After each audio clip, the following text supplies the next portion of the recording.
Chcete koupit byt v Praze a chcete ho za férovou cenu? Kolik ale má stát? Jak odhalit dobrou nabídku a nenaletět? Právě to vás dnes naučím. Ahoj, jsem Daniel Kotula z realitní kanceláře Kotula a každý týden pro vás na tomto kanále připravujeme nová videa o zajímavých místech a věcech v Praze a jak se zorientovat na realitním trhu. Proto budeme rádi, když budete náš kanál odebírat. Děkujeme! V diskuzi pod naším nedávným videem Jak koupit byt krok za krokem se hromadily komentáře, jak zjistit férovou cenu bytu. A já se vůbec nedivím. Ceny bytů v Praze jsou jeden velký chaos. Bohužel ne všechny realitní kanceláře a prodávající přistupují k nastavení ceny zodpovědně, proto se nemůžeme spolehnout, že inzerovaná cena je skutečně i férová cena. Neplatí to samozřejmě pro všechny. Například my se snažíme k nabídkovým cenám přistupovat co možná nejzodpovědněji. Ale přesto v mnoha případech narazíte na inzerovanou cenu o 10 nebo dokonce o 30% vyšší, než by měla být. Jak poznat, že je nabídková cena správná nebo naopak předražená? V tomto videu vám ukážu postup, díky kterému budete schopni odhadovat ceny bytů jako profesionální znalci. Ze všeho nejdřív je důležité se dívat na informace o již prodaných bytech, ne na nabídkové ceny bytů, ty jsou často zavádějící. Informace o každém prodeji jsou zaznamenávány na katastru nemovitostí, protože jim projde každá kupní smlouva. Nám už pak stačí se podívat do jedné z aplikací, které tyto informace kupují a dávají je do přehledné mapy. Těchto aplikací je celá řada, my jsme pro vás v popisku pod videem připravili jejich seznam. My se dnes podíváme na mnou nejčastěji používanou mapu a tou je cenová mapa.cz. Abyste aplikaci vytěžili na maximum, tak úplně zásadní věc hned na úvod.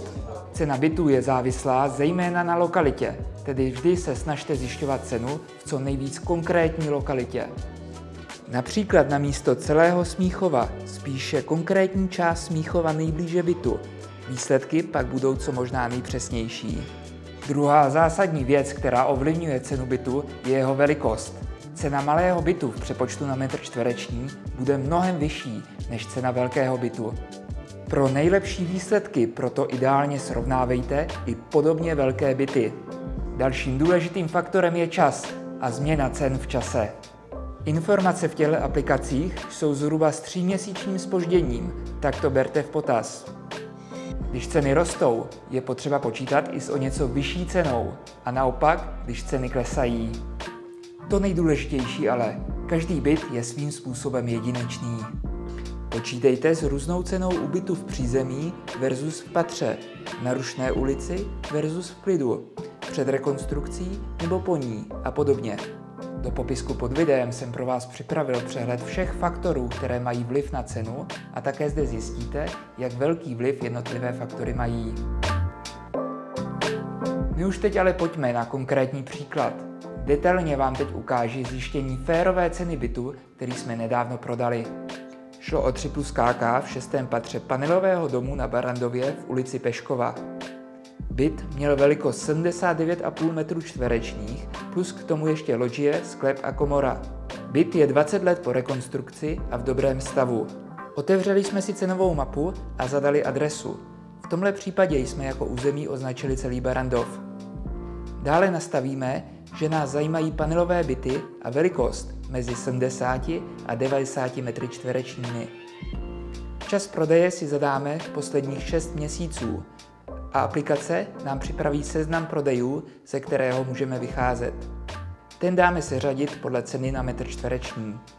Na první pohled je vidět, že nejvyšší prodejní cena a nejnižší prodejní cena se dost liší.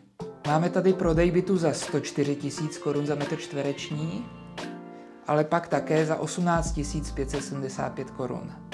Tyhle extrémy mohly vzniknout z nejrůznějších důvodů a nemůžeme je brát vážně a musíme je z přehledu vyřadit. Aplikace nám sama označila ceny, které jsou pro tuto oblast běžné. Tady se pohybujeme od 84 000 korun za metr čtvereční do 94 000 korun. Základní pravidlo je, že ty nejlevnější byty jsou zpravidla před rekonstrukcí a nejdražší ji mají za sebou. Náš byt je někde mezi, sice po rekonstrukci, ale už před nějakou dobou. Zvolili jsme proto cenu uprostřed tohoto rozmezí.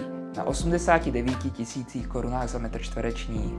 Férová cena bytu nám vyšla na 7 075 000 a prodej jsme nakonec uzavřeli na ceně 7 milionů korun rovných. A teď, když budete chtít zjistit férovou cenu jakéhokoliv jiného bytu v Praze, tak to budete postupovat.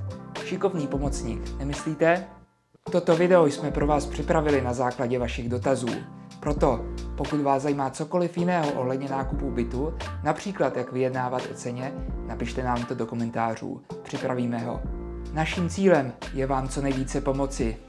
Ještě bych dodal, že i když jsme s aplikací zjišťovali přesnou cenu, tak cenu ovlivňuje celá řada věcí a cena je také smluvní, takže přesně na korunu ji nikdy nemůžeme zjistit. Do rovnice je třeba započítat i kupujícího. Někdo bude ochotný za byt zaplatit víc, protože mu vyhovuje lokalita. Jiný zase může tlačit na cenu dolů, protože kupuje byt na investici a je mu v zásadě jedno, kde je. I proto používám spojení férová cena. Nám v tomhle případě vyšla cena 7 075 000 korun, ale byt se může nakonec prodat za cenu o něco málo vyšší nebo nižší, podle toho, jaký kupující přijde, ale jak moc rychle to chce mít prodávající hotové.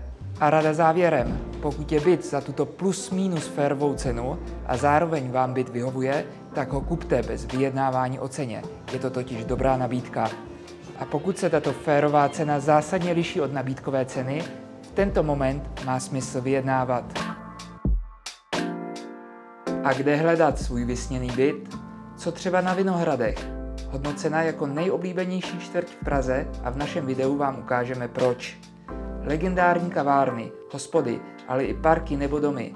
Mrkněte se a načerpejte inspiraci. Odkaz na video najdete dole v popisku. Na tomto kanále pro vás každý týden točíme nové video o životě v Praze a jak si ho co nejvíc užít. Proto budeme rádi, když budete náš kanál odebírat. Děkujeme a těšíme se zase příští týden ve čtvrtek. Na viděnou.